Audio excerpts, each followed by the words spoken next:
Hello, my dear students. Wish all of you are fine. I'm your course teacher, Ifatara Jahan, and today we are going to discuss a topic related to spoilage and preservation of food, which are very much important in case of microbiology.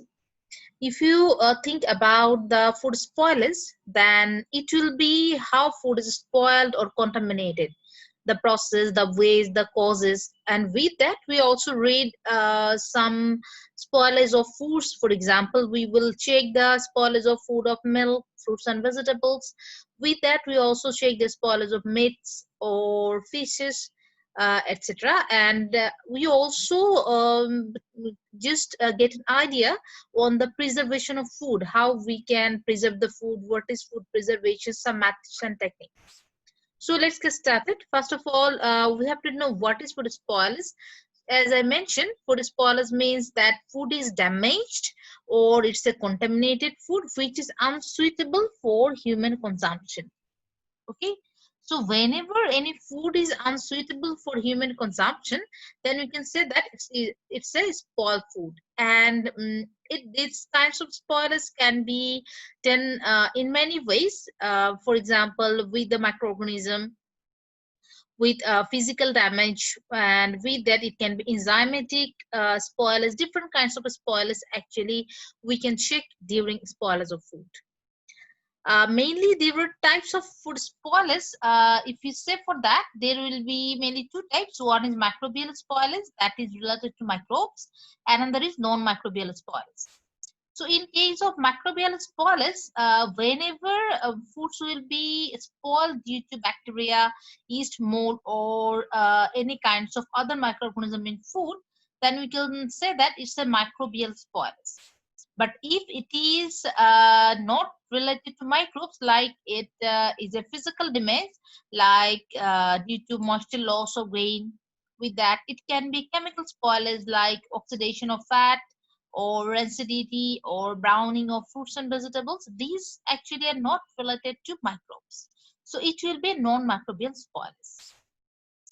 If you go for sequence of events, that means how food actually spoil due to microorganism, that it actually maintain its sequence like that. How it is? First of all, microorganism have to get into the food from its source. Then the environment should be favorable for the growth of the microorganism, and after that the food needs to be stored under the growth condition for a sufficient length of time. That means at first food microorganism enter within the food, then the food will be actually prepared for growth of microorganism. In the meantime, if you heat the food or boil the food, your food will be preserved, okay, or if your food will not contaminated. But if you don't store the food or actually apply any kinds of preservation method, then it will be favorable for microorganism growth. Then a microorganism, due to that condition or environment, microorganism can grow within the food. And to allow sufficient number necessary to cause spoilage or changes in food, that is called, that means whenever lots of microorganism or many microorganism grow within your food, then we can say that it's spoiled now.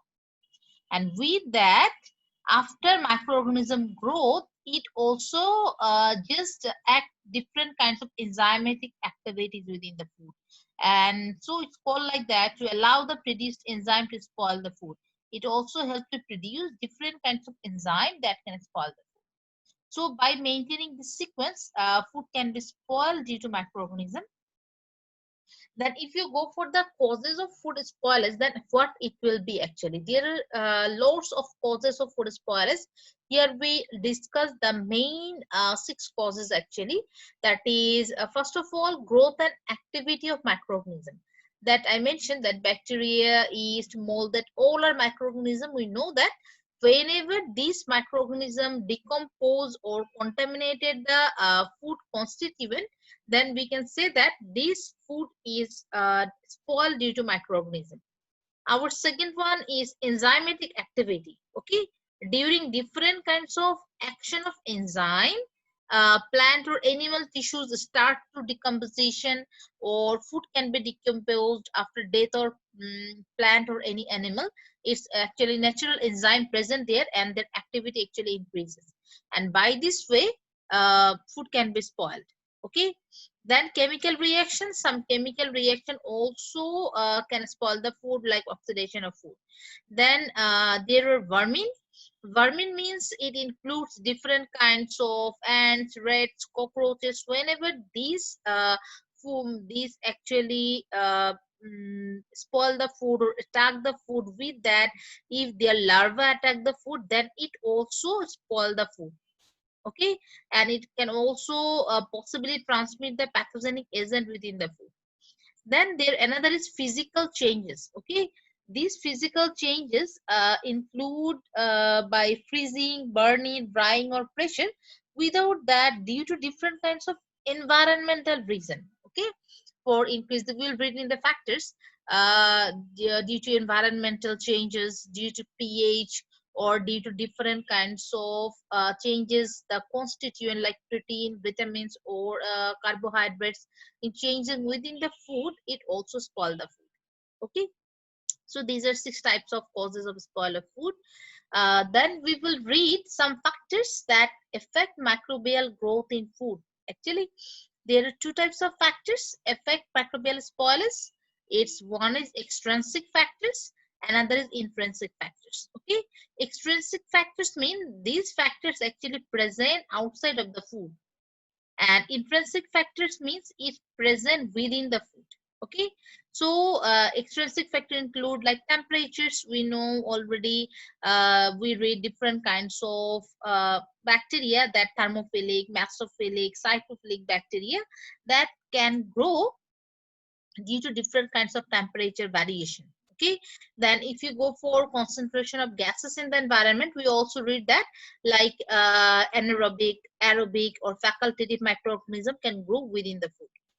After that, our third one is relative humidity. That is actually percentage of moisture that is present in the environment.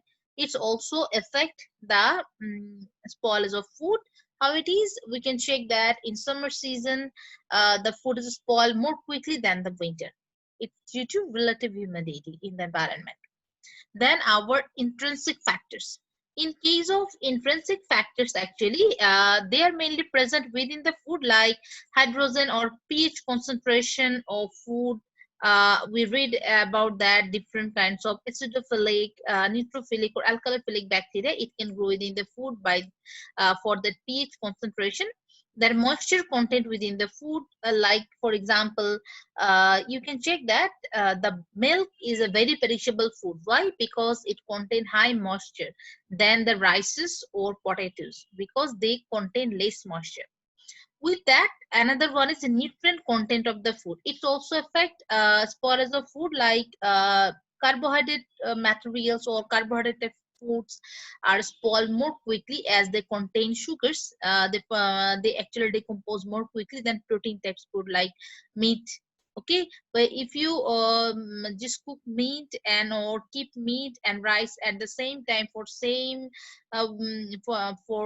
checking the preservation or spoilage technique, then you can check that the carbohydrate foods actually spoil more quickly, or rice will be spoiled more quickly due to high moisture content with the nutrient content than the protein kinds of food. Then biological structure, these kinds of structures actually also affect the spoilage of food. For example, we can say that egg contain a hard shell in the outer portion of that. For that reason, microorganisms cannot attack the inner portion of the egg at a time. Okay, it needs much time for pouring that shell actually. After that, they can attack that. So it's a natural biological structure of eggs that it prevent from the spoilage. Then our fifth one is antimicrobial substances like lactanin and anticoliform factors that is present in milk. It actually prevent food from spoiling. Okay, it's naturally present within the milk. Lysozyme that is also present in egg, it also prevent food than spoilage. Okay, so these are some factors that affect spoilage of food. Then we are going to read spoilage of some foods, which kinds of microorganisms actually spoil the food. First of all, the spoilage of fruits and vegetables. If you go for that, we will read some types of spoilage. What are they? First of all, it's called like bacterial soft rot.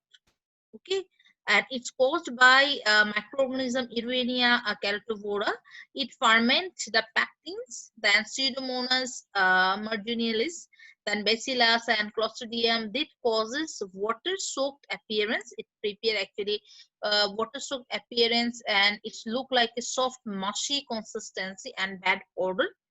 Then anthracnose, it's caused by Calyptotrichum lindemuthianum, that is spotting mainly in leaves and fruits. Then black mold rot, it's caused by Aspergillus niger, and it's like it's dark brown to black masses of spores of the mold turned as mud. Okay, that means these kinds of black mold rot causing it by Aspergillus niger. With that, we can check that there are some black masses of spores actually present in the vegetables, which termed as smart.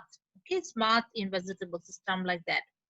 Then another one is Rhizopus soft rot. It's also a soft rot, but it caused by the Rhizopus, which is a actually fungus, and soft and mushy rot, and its cottony growth of mold forms black spots covering the food. Okay, that is actually bacterial soft rot, that is caused by the bacteria, and that is mold soft rot. Okay, that is caused by mold.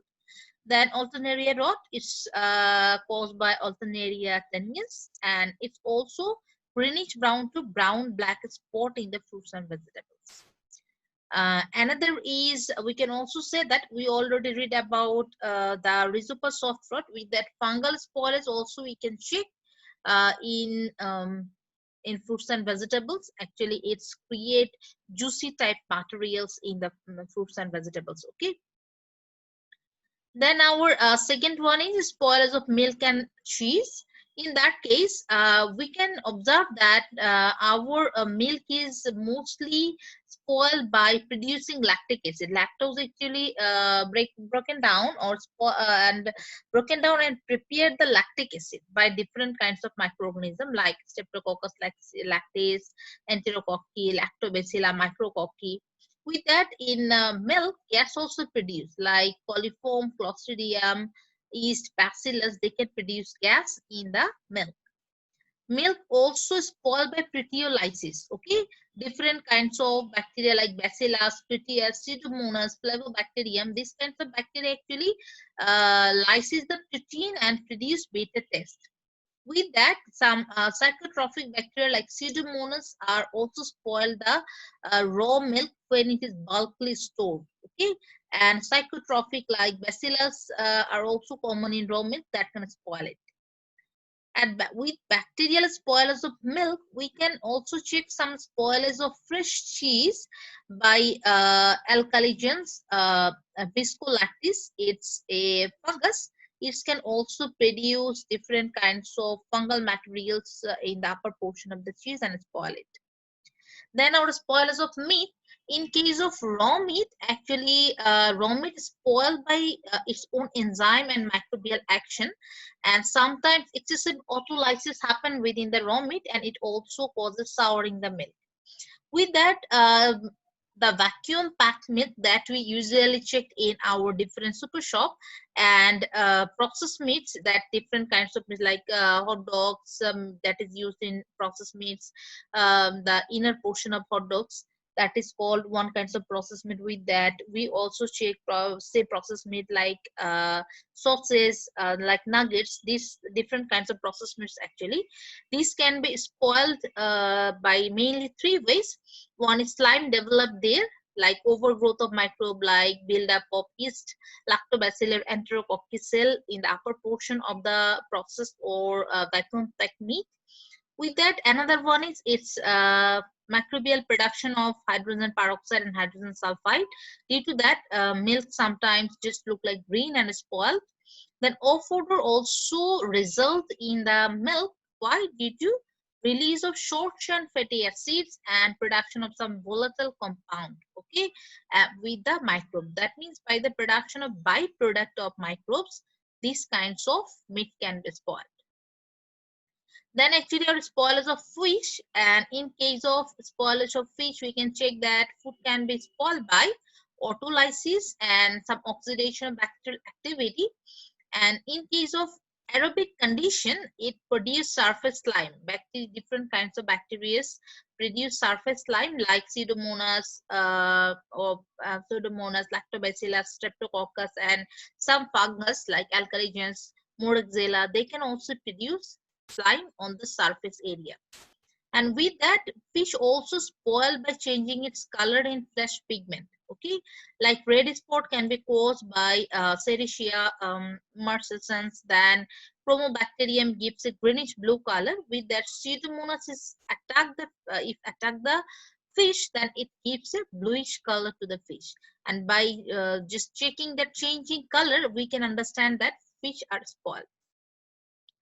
Then our spoilage of cereals, in case of that, if moisture content of cereals above 12 to 13%, that actually our cereals is spoiled or affect more. If moisture content is less, then cereal is spoiled less actually. In case of cereal like rice, corns, in that kinds of cereals, we mostly check the mold growth, as mold need less water activity, and it can produce in less water content area. So mostly mold can grow rice and corn like materials like aspergillus, penicillium, mycor, and for if its long term affect the cereals, so or grains like materials or grains like cereals, then it can also produce different kinds of mycotoxin there. With that, bacteria like lactis or coliforms, micrococci, bacillus, they can also spoil the or different kinds of cereal like flour. Okay, flour or bread. These kinds of cereals also spoiled by the different kinds of bacteria. So actually, we read what is food spoilage, the causes, the factors. With that, some foods that is spoiled, are spoiled due to microorganism like our bacteria, sorry, like bacteria, fungus, and yeast like materials, how it's spoiled. Now we are going to learn how this spoiled food can be preserved. Okay, so food preservation, whenever food is preserved by treating or handling with some techniques or methods and prevent the spoiling, then we say that it's a food preservation. And if you say for why we need food preservation, actually it's very much important. Why? First of all, we have to prevent the spoilage of food. With that, we can get different supplement of food. With that, wastage of food will be reduced, and taste and color can be changes, and food can be tested from any location if we can preserve that. For example, we can taste mangoes from Rajshahi in Dhaka, because we can transport it by preserving it in the proper way. Okay, or we prepare pickles as we mango pickles as we test it in without the season. Okay, so these kinds of things is very important for food preservation. With that, elimination of microbes or controlling price of different foods is also important for preserving the food. Okay, if you go for types of food preservation, mainly two kinds of food preservation we can observe. One is called traditional, another is called industrial. In case of traditional method, actually whenever we preserve the food by traditional way, like smoking, salting, fermenting, or combining of all of the methods, we say that it's a traditional way of food preservation. And if we go for industrial techniques of food preservation, it's actually whenever you apply any kinds of machines or equipments for preserving any food, that it will be called that it is industrial methods of food preservation. Okay, like canning, pickling, freeze drying. These are examples of industrial food preservation. So here are some techniques given for traditional, like drying, salting, sugaring, freezing, fermentation, burial. These kinds of techniques are called traditional. And in case of industrial, like canning, pasteurization, vacuum packing, irradiation, filtration, or any kinds of acid preservation, in all of the things actually we use techniques or equipments for preserving the food. So it will be industrial technique of food preservation. So we read in short what is food spoilage with the food preservation, which you are clear now and you understand the difference between them. And we will discuss more in our tomorrow's class. Thank you for till that. Allah Hafiz.